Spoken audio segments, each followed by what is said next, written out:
इंतखाबात 25 जुलाई भेजी गई असम्बली की मंजूरी दे दी।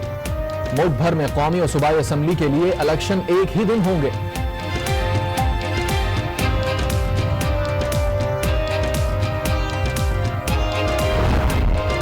अवाम की दिली तमन्नाओं और दुआओं के साथ, उनके वोटों के साथ जो गवर्नमेंट आएगी, आप यकीन करें वो पाकिस्तान की खिदमत,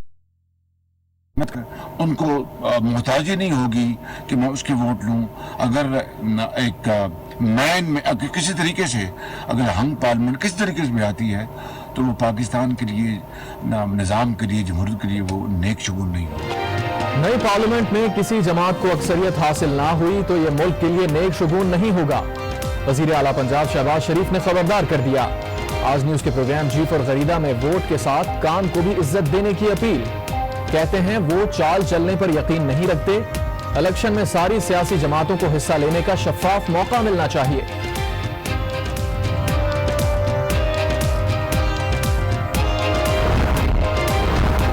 आइंदा इलेक्शन में किसी को अक्सरियत नहीं मिलेगी, आसिफ अली जरदारी की पेशगोई। अगले इंतखाबात में नवाब शाह से खड़े होने का ऐलान। कहा लियारी भी हल्का इंतखाब हो सकता था मगर फिर एक नंबर कम हो जाता।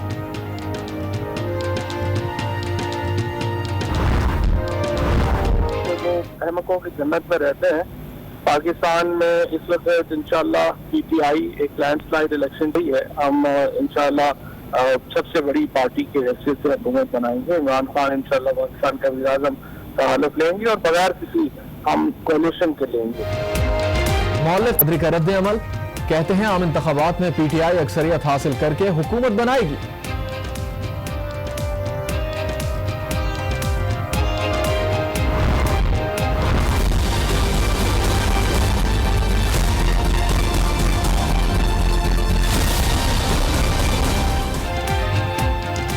आम इंतखाबात की तारीख आ गई, निगरान वजीर आजम का नाम ना आया। वजीर आजम और अपोजिशन लीडर मामला तय करने में नाकाम। अब पार्लिमानी कमेटी को भेजे जाएंगे नाम। अपोजिशन को साथ लेकर चलने का ऐलान। कमेटी में नुमाइंदगी के लिए नवीब कमर और शेरी रहमान के नाम दे दिए। पीटीआई और एमक्यूएम के नुमाइंदे भी शामिल होंगे।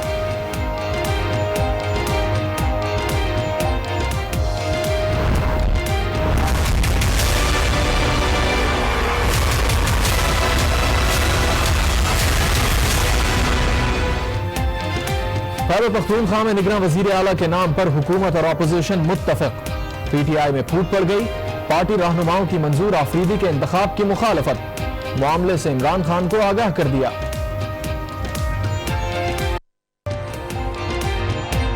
कहते हैं नादरीन, जिस ज़माने में दुनिया पर मुसलमानों का इक़्तिदार कायम था उस दौर में एग्रीकल्चरल एज का ज़माना था।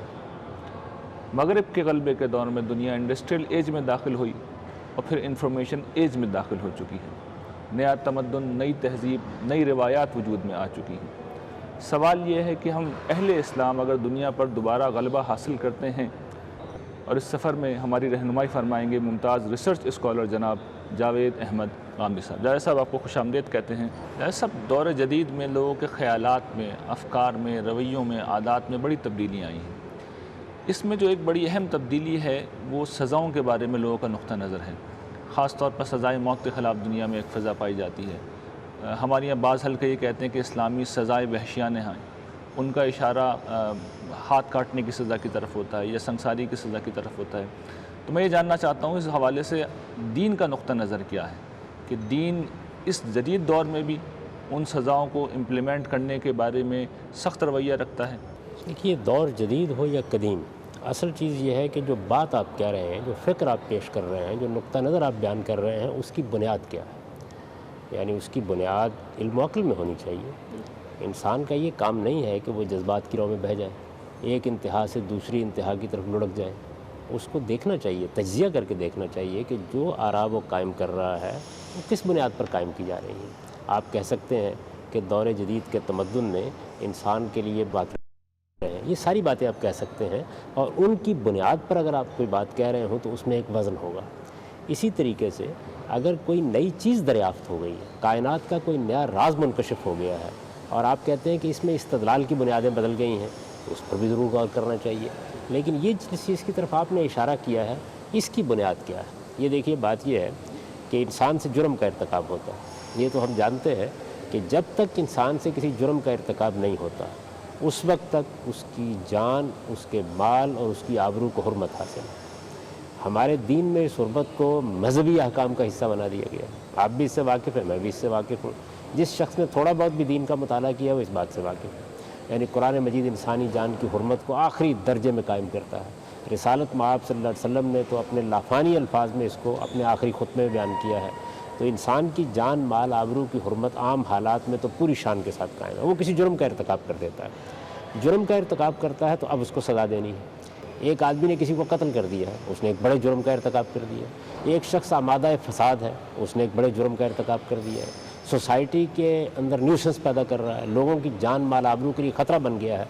दौर जदीद में आप भी देखिए ना कि लोग दहशतगर्दी पर उतर आए, उन्होंने मासूम जानों को हलाक करना शुरू कर दिया।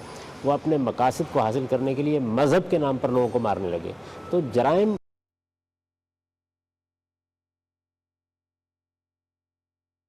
खात्मा नहीं हुआ, यानी ऐसा नहीं हुआ कि बदल आ गया, नई तहजीब आ गई, नए हालात आ गए, उसके नतीजे में इंसान ऐसे जुर्म को पहुंच गया, उसने जुर्म का इर्तिकाब छोड़ दिया। या जुर्म की नौयतें बहुत सादा हो गई। अब चोरी उस तरह नहीं हो बड़ी तहजीबें नशर आती है। तो ये भी सूरत हाल पैदा हुई है। इस सूरत हाल में अब ये देखना चाहिए ना कि या तो आप इस नतीजे पर पहुंच जाएं कि जुर्म सिरे से कोई काबिल सज़ा चीज़ ही नहीं, इस पर बहस हो सकती है कि क्यों काबिल सज़ा चीज़ नहीं है। क्या इंसान की नफ्सियात का मुताला करके हम इस नतीजे पर पहुंच गए हैं कि इंसान को जराइम से बचाने के लिए किसी सज़ा का तसव्वुर नहीं होना चाहिए। जज़ा व सज़ा का तसव्वुर है जिसके ऊपर आपका पूरा का पूरा तमद्दुन कायम है, आम हालात में भी कायम है। यानी आप जो कुछ भी किसी को देते हैं रिवार्ड के तौर पर या उसको पनिश करते हैं, कोई सज़ा देते हैं, फ़र्ज़ कीजिए आप जुर्माना ही कर रहे हैं, तो इसी के ऊपर आपने अपने सारे नज़्म को कायम किया हुआ है। इससे ये बात साफ वाज़ेह हो जाती है कि जो होता है, अगर तो दौर जदीद के तमद्दुन ने कोई ऐसा इंकशाफ कर दिया है कि जिससे जुर्म की मिकदार और सज़ा की मिकदार को मुतय्यन करना आसान हो गया, यानी अब हम आसानी से तय कर सकते हैं कि ये मिकदार है जुर्म की और इसकी सज़ा ये होगी।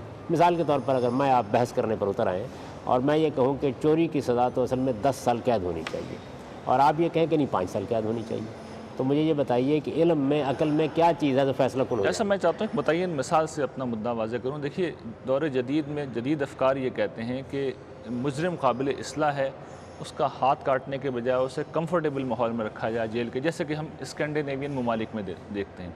इसी तरह बजाय कोई रिफॉर्मेशन का मरकज़ बनाया जाए और वहाँ पे उनकी नफ्सियाती इस्लाह की जाए, उनके ख़यालात की इस्लाह की जाए, क्योंकि मुजरिम असल में अपने हालात के जबर का शिकार हुआ। ये असल में नफ्सियात है। देखिए, ये एक पहलू है, ये इस्लाम के पूरे कानून में भी मलहूज़ है। मैं आगे चल के आपको बताऊंगा कि इस्लाम ने अपने कानून में इसको इस शान के साथ मलहूज़ रखा है जिस चीज़ की तरफ आप इशारा कर रहे हैं। लेकिन मैं जिस चीज़ की तरफ तवज्जो दिला रहा हूँ वो ये है कि जिस वक्त आप कुछ ना कुछ सज़ा तो देंगे ना, चलिए आप जेल ही के अंदर रख लेंगे उसको, जो रहेगा।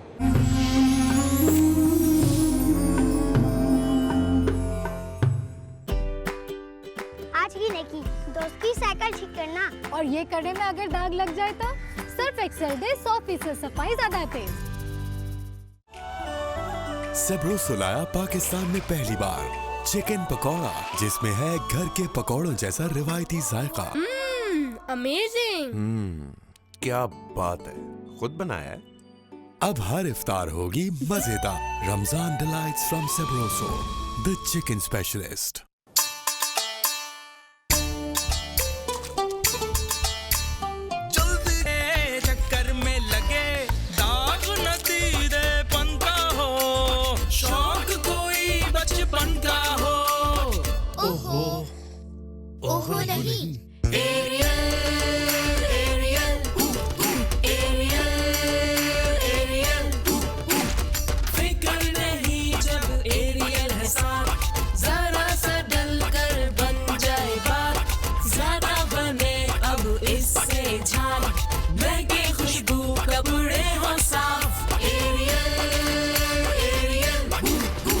पाकिस्तान के कोने कोने में नए एरियल का चर्चा अब ओहो नहीं। वाओ, क्या निखार है। Sania's jacket adventure on a bike. Thanks to Sunsilk, मुझे मिले millions का like. Music का passion in HS White jeans. नया है गिटार, पुराना नहीं scene. Fashion is in with Sana Safinas. Red carpet se runway with so much class. Introducing Sunsilk Fashion Edition Designer Collaboration. Feel karo, code SMS karo and win designer. Rose shampoo, Rose shine. Ufone super card तो अब निभाएं अपने सभी राब्ते बेफिक्री के साथ।